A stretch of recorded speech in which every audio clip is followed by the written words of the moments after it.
講到一旁名字就按好嘅運動細胞，其實未係家族嘅遺傳。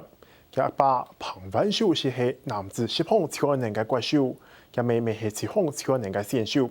還有嘅老太彭明陽，每套自由車同田徑短走嘅兩位有以後嘅表現，乃至家父國家公認講係足動嘅運動世家。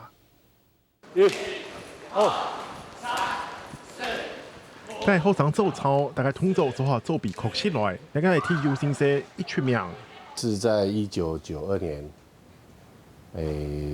全馬縣比賽第一天排名第5之後，第2天把他們日本人全幹掉，拿到了冠軍。大家將杯後擺都係一個偉冠正公用嘅故事。彭萬秀係全台灣第一屆同亞青杯拿到10項超人項目冠軍嘅選手。喺台灣嘅來，彭明義係練野球又練田徑。我讀高中細漢嘅來，彭明陽表現咪唔少人對自由車轉練田徑短走咪算有成績。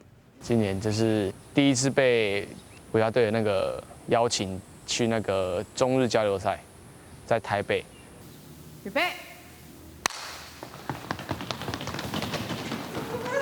漂亮是三子家上班下還會來做田徑細比賽，雖然講你同暑假冇關係，但是咪係旁系公家教育細年嘅方式。我會鼓勵他們，你有搞賣，你可以盡量去接觸，去接觸它，對你的棒球或是對你的田徑，還是都非常有幫助的。你鼓勵小朋友，不管佢終於來種嘅運動。但是講運動員家的精神而表現出來，同你講做埋事情是半途而廢。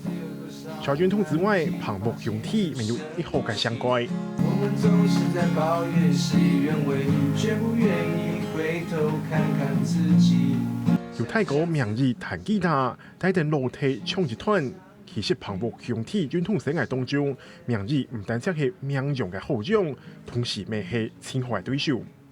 他來田徑這樣跑一跑呢，成績又比我好，所以我覺得比較多的那個啦，就是羨慕在裡面啦。會不會有很努力想要超越他？有啊，就是一定會有啦。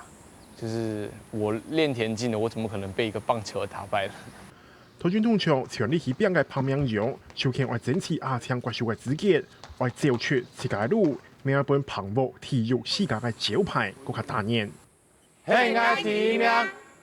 香港新聞林斌有廖啟正，新竹報道。